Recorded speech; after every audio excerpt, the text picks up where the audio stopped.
আজকে আমার বাবার বয়স হচ্ছে 82, সে বসে রয়েছে এখানে, তাহলে সে কিভাবে কি চলবে, কালকে সংসারটা কিভাবে চলবে? ভাই দোকানে আগুন, দাঁড়াও, এই শোনো, আগুনটা তো আমরা লাগাইনি, এসে তোমাদের নিজেদের অব্যবস্থার জন্য আগুনটা লেগেছে। এখন যেটা গভর্নমেন্ট করতে পারে, গভর্নমেন্ট নয়া বিল্ডিং করে দেবে, নয়া মার্কেট করে দেবে বিনা পয়সায়, তোমাদের পয়সা লাগবে না, যার জন্য তোমরা চিন্তা করছো। দুই হচ্ছে আমরা টেম্পোরারি মার্কেট, টেম্পোরারি যতক্ষণ নতুনটা না হচ্ছে টেম্পোরারি মার্কেট তৈরি করে দেবে, এবং যাদের যাদের দোকান ছিল, যাদের পড়ে গেছে, হ্যাঁ তুমি টেম্পোরারি দোকান করছো তো, তোমাদের টেম্পোরারি করে দেওয়া হচ্ছে তো একটা জায়গায়। কে বলেছে তোমায়? তুমি সব ঠিক করবে? ঠাকুমা, আগো ঠাকুমা, একা কি মানা যায় না? মানে তুমি কও তো একা কি মানা যায়?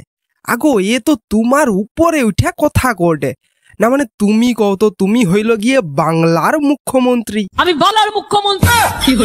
সে যাই হোক তো একটা মুখ্যমন্ত্রী টন্ত্রী হবে নাকি? তাও কইটি যে তুমি কি করো, তুমি কথা কওটো, তাইলে এনকের কি উচিত ছিল? এনকের মন দিয়া শোয়া উচিত ছিল তোমার কথাগুলা, আর এনে সেটা নাই করিয়া তোমার উপরে উঠে আরো কথা টথা করে, মানে তোমার উপরে আরো এনে কথা টথা করে। তার জন্য কইটি যে এনকে একটু বইকা ডইকা দাও আর কি। কে ভাই তুমি? এ ভাই, আরে রে রে, ঠাকুমা ইংরেজি কয়টে, ঠাকুমা ইংরেজি কয়টে, সকল লোক তার জন্য একটু মন দেয়া শুনো আর কি। ঠাকুমা তারপর তারপর আবার সৌ হট, আগো তারপর কও কি হবে?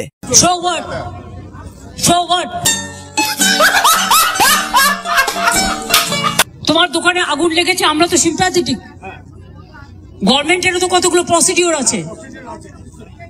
একটা মার্কেট তৈরি করতে যে টাইম টেম্পোরারি লাগবে, এটা তো তোমার পার্মানেন্ট হচ্ছে না, ওরা ইমিডিয়েট করবে, সেই জন্যই তো তোমাদের হাতে। আমরা চেষ্টা করব এনকোয়ারি করার পর। তাইলে ঠাকুমা ভাবো, তুমি প্রথমে এনকে একটা টেম্পোরারি দোকান করে দেবো করো অন্য জায়গায়, যাতে এনে ব্যবসা ট্যাবসা করতে পারে। তারপর আবার করো যে ও জায়গায় পার্মানেন্ট দোকান করে দেবো, আবার পুনরায় এনে আইসা ওডি বুঝিয়া ব্যবসা ট্যাবসা করবে। আর এগা নাই শুইয়া এনে তো তোমার উপরে শুধু কথা কয়া যাঠে কয়া যাঠে। अरे पहले प्राइवेट था, अभी इसको हम गवर्नमेंट से मार्केट बना देंगे। যতক্ষণ মার্কেটটা তৈরি না হচ্ছে ততক্ষণ পাশে একটা জায়গা আমরা দেখেছি, সেখানে টেম্পোরারি একটা মার্কেট তৈরি করা হবে, যাদের দোকান পড়েছে তারা সেখানেই দোকান চালাবে। দেখো তুমি প্রথমে কি কইলো, যে সমস্ত দোকানদার মনকের দোকান পুরা পুড়িয়া ছাই হয়েছে বা জানকের একটু আদ্রুও পুড়িছে, তানকে প্রথমে অন্য একটা জায়গায় টেম্পোরারি দোকান করে দেবো, তারপর উঠি আবার পার্মানেন্ট দোকান করে দেবো। কিন্তু এদিকে বিরোধী দলনেতা শুভেন্দু অধিকারী সে তো উল্টা কথা করে, সে তো করে এই যে পুরানো হয়েছে, মানে যে দোকানপত্র পুড়িছে, এটা পুরোটাই প্রি প্ল্যান্ড, মানে আগের থেকে একদম ষড়যন্ত্র করা হয়েছে দোকানদার মনকে এঠিনু উঠানোর জন্য, তার জন্যই নাকি আগুন টাগুন ধরি দিবা হয়েছে। শুও কি করে সবাই বলছে, অনেকে না। আহারে কোথা থেকে একটা সাধু বাবা এসেছে। ঠাকুমা, বিরোধী দলনেতা শুভেন্দু অধিকারী সে তো একদম জাঁকিয়া ধরছে আর কি, জানে ব্যবসায়ী আছে, জানে দোকানদার আছে, তানকে লিয়ে একদম ধর্নাই বুঝবে করে, একদম প্রতিবাদে বুঝবে, দরকার হইলে মিছিল টিছিলও ডাকতে পারে। শুধু তো ওটা কয়নি, আরো অনেক কিছুই করে, শুনো একটু মন দিয়া। এরা উঠবে না, অবস্থান ধর্না চলবে, আমরা আছি। জানলেন কি করে আগুন লাগবে, নতুন জায়গা ঠিক হয়ে গেল, জায়গা ঠিক হয়ে গেছে, চলে যান। 3 নম্বর হচ্ছে যে যাদের সবটা পুড়ে গেছে তাদের পরিবারকে চালানোর জন্য 1 লাখ টাকা করে আমরা দেবো, আর যার হাফ পুড়েছে তাকে 50,000 দেবো। আগো ঠাকুমা, তুমি কওঠো যে জানকের দোকান পুরা পুড়িছে, তানকে তুমি 1 লাখ টাকা করে দেবো, আর জানকের হাফ পুড়ছে তানকে তুমি 50,000 টাকা করে দেবো। কিন্তু এদিকে তো বিরোধী দলনেতা শুভেন্দু অধিকারী সে কি কটে যাও, সমস্ত দোকানদার ব্যবসায়ী মনকে 25 লাখ টাকা করে দিতে হবে, তাইলে সেখানে তানে ধর্নানু উঠবে, নাইলে উঠবে নি কেউ। শুও কি কটে, এই দোকানগুলো 1 লাখ টাকা, 25 লাখ টাকা করে দিন, তারপরে কথা। আমি বললেও করবো না, আমার মিটিং এ ডিস্টার্ব করলে আমায় বললেও আমি করবো না, আমি এদিকে ভীষণ টাপ।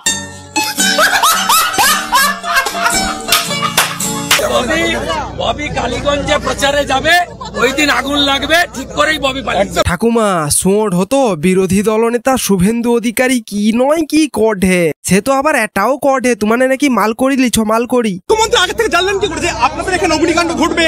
বলছে জায়গা মুখ্যমন্ত্রীকে জিজ্ঞেস করুন। আবার মাল নিয়েছে, মাল তাও কইটি যে এটা কি সত্যি কথা? মাল নিয়েছে, মাল। এত মিথ্যে কথা, বাপরে বাপ। বলছি ক্ষতি তৃণমূলের এখন নতুন নাম টাকা মারা কোম্পানি। টিএনসি মানে কি? টিতে টাকা, এমতে মারা, আর সিতে কমিটি। টাকা মারা কমিটি। ঠাকুমা বিরোধী দলনেতা শুভেন্দু অধিকারী সে তো আবার এটালিয়াও প্রশ্ন তুলে দে যে বিরোধী দলনেতা যখন সেখানে যাইছে তখন তো সেখানে কোনো বেড়া টেড়া দিতে হয়নি, দড়ি টড়ি দিয়া বাঁধিয়া রাখা যারা দোকানদার আছে তানকে তো দূরে রাখতে হয়নি, কাছাকাছি আছে, কোনো সমস্যা নেই, কেউ প্রতিবাদ করেনি, কিচ্ছু করেনি। কিন্তু যখন তুমি গেছিল, অর্থাৎ তুমি যখন তাদের মাঝখানে গিয়া বক্তৃতা দিচ্ছিল এবং কথা কইল, তখন কেন এত প্রতিবাদ দেখা দিচ্ছে? তখন কেন সাধারণ মানুষ তোমার উপরে এত কথা কডে? দোকানদার মনে কেন তানকের অভিযোগ জানাটে? এক্ষেত্রে তো জানাইনি। শুনো শুভেন্দু অধিকারী কিভাবে না কটাক্ষ করে ঠে। মুখ্যমন্ত্রী সবার মুখ্যমন্ত্রী হতে পারেননি। কি বলে? তো মহা মুশকিল ভাই। মুখ্যমন্ত্রীকে তো বলেছিল বাংলার মেয়ে, কেন মুখ্যমন্ত্রীকে কালকে 1000 পুলিশ নিয়েছে, দড়ি বেড়া ঘিরে বক্তব্য রাখতে হয়েছে আর আপনাদের ধমকাতে হয়েছে? কেন ধমকাবেন? মুখ্যমন্ত্রী তো সবার, লিডার অফ অপোজিশনকে তো বেড়া দিতে হয়নি। আমাদের মুখ্যমন্ত্রীর উপরে মানুষের আস্থা উঠে গেছে, কারণ তিনি সকলের মুখ্যমন্ত্রী হতে পারেননি। বলতে পারেন আমার দোষ, আমি একটু গাধা টাইপের লোক আছি। তিনি ববি হাকিম, কালিম গ্রুপ, রিলায়েন্স, সুজিত বসুর মুখ্যমন্ত্রী, তিনি গরিব ব্যবসায়ীদের মুখ্যমন্ত্রী হতে পারেননি। ঠাকুমা তাইলে বুঝতে পারো তো বিরোধী দলনেতা শুভেন্দু অধিকারী সে তো 1 ইঞ্চিও মাটি ছাড়তে রাজি নয়, সে একদম কটাক্ষর উপরে কটাক্ষ করেই চলছে। শুধু কি সে খিদিরপুরের দোকানদার মনে তানেও কি কটে সেটা কি শুইছো তুমি? শুও কি কটে? আর দিদি এখন এসে দিদি কি বলে গেলেন আমি তো শুনিনি, পরে শুনেছি দিদি বলে গেলেন আমি জায়গা দেখে রেখেছি, হ্যাঁ তোমাদেরকে শিফটিং করবো। যাবেন যে জায়গা দেখেছে সেখানে কেন যাবো? না না আমরা জায়গা কেন যাবো? আমাদের ডায়লগ মারছে, ডায়লগ মারলে হবে না।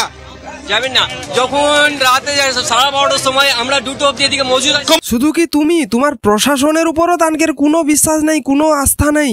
কারণ তানে কটে যে 1টার সময় আগুন লাগছে আর তোমার জলের ট্রাঙ্ক গিয়া পৌঁছাতে সেখানে 2:40-এর সময়, তাতে আবার কোনোটাই জল আছে কোনোটাই আবার জল নেই, ওরকম করে এখন মানে ওরকম করে আগুন নিভানো হয়েছে। ওই জন্য তো তানে এটা কটে যে এটা পুরাটাই প্রি প্ল্যান, এটা পুরাটাই ষড়যন্ত্র।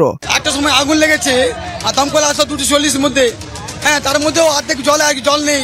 আর তার উপর তুমি যে এই যে 1 লাখ টাকা আর 50,000 টাকা করে দুবো কইছো, মানে জানকে টোটাল পুড়িছে তানকে 1 লাখ আর জানকে একটু আদ্রু পুড়ছে তানকে 50,000, তানে কটে জেনে লাখ লাখ কোটি কোটি টাকার মালপত্র পুড়িছে তানকে 1 লাখ বা 50,000 দিয়ে কি হবে? শুনো বলছে যা পুরো জলে জ্বলেছে 1 লাখ টাকা দেবে, অর্ধেক জ্বলেছে 50 টাকা দেবে, তাতে আমাদের জীবন চলে যাবে, তাতে কি আমার জীবন চলে যাবে? আমার এত বড় লোকসান হলো। মুখ্যমন্ত্রীর যে ঘোষণা, সেই ঘোষণাতে আপনারা খুশি? একদমই না, একদমই না। কিসের খুশি? এখানে কয়েকশো কোটি টাকার মাল চলেছে আর এখানে 1 লাখ টাকার জিনিস দিচ্ছে।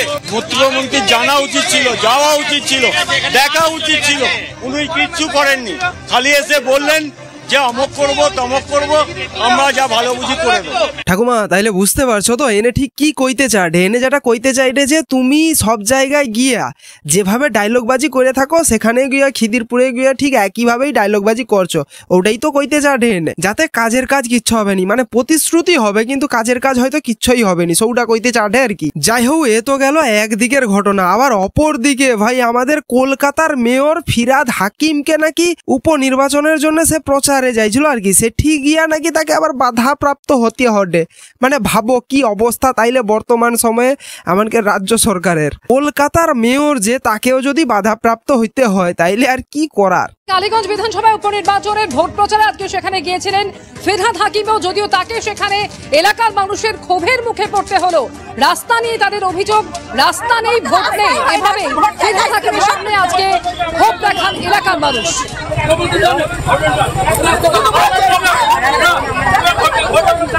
হবে না, ভোট দেবো না, কেউ দেবো না, ভোট দেবো না, ভোট দেবো না।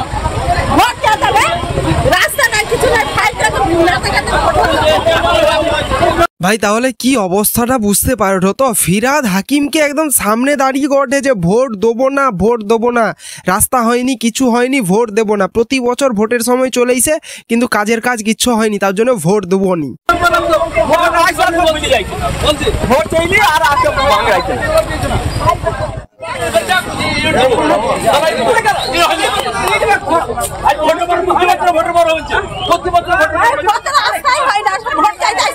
তো বাস আজকের ভিডিওটা উঠি শেষ করে দিই, কিন্তু আমার কয়েকটা কথা আছে আজকের এই ভিডিওটাতে। প্রথমত আজকের থেকে আমার এই ভিডিওগুলো একটু আলাদা ধরনের হবে। একটু আলাদা ধরনের বলতে মানে আজকে যেভাবে আমার ভিডিও হয় সেইভাবেই হবে। কমেডি তো থাকবে, প্রথম দিকে কমেডি থাকবে, কমেডি পার্টটাই বেশি থাকবে, কিন্তু শেষে গিয়ে আমি 1 থেকে 1.5 মিনিট কিংবা 2 মিনিট সেই টোটাল ভিডিওর সারাংশটা সেটা একটু বলবো, ঠিক আছে?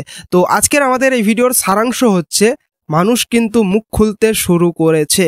এটা মানো অথবা না মানো, মানুষ কিন্তু, বাংলার মানুষ কিন্তু মুখ খুলতে শুরু করেছে। সেটা হোক না খিদিরপুর, কিংবা এর আগেও যখন হাওড়ায় সম্ভবত ব্যবসায়ীদের উচ্ছেদ করা হয়েছিল সেখানেও ব্যবসায়ীরা অর্থাৎ দোকানদাররা মুখ খুলেছিলেন। আজ খিদিরপুরে মানুষজন মুখ খুলছেন। সঙ্গে একই দিনে ফিরহাদ হাকিমকেও উপনির্বাচনের ভোট প্রচারে বেরিয়ে কলকাতার মেয়রকেও শুনতে হচ্ছে ভোট দেব না, বাধাপ্রাপ্ত হতে হচ্ছে। তাহলে বুঝতে পারছেন যে মানুষ ক্ষিপ্ত হয়েছে। সুতরাং মানুষ মুখ খুলছে, মানুষ আর চুপ নেই। এতদিন যে মানুষ চুপ করেছিল হয়তো ভয়ের জন্য বা যা কিছুর জন্যই হোক না কেন, মানুষ কিন্তু এবার মুখ খুলছে। তো বাস আজকের ভিডিওটা এখানেই শেষ করছি। তো ভিডিওর সম্পর্কে তোমাদের কি ওপিনিয়ন, কমেডি সম্পর্কে কিংবা এই ভিডিওর টপিক সম্পর্কে অবশ্যই কমেন্ট করে জানাবে। তো দেখা হচ্ছে নেক্সট ভিডিওতে। জয় হিন্দ।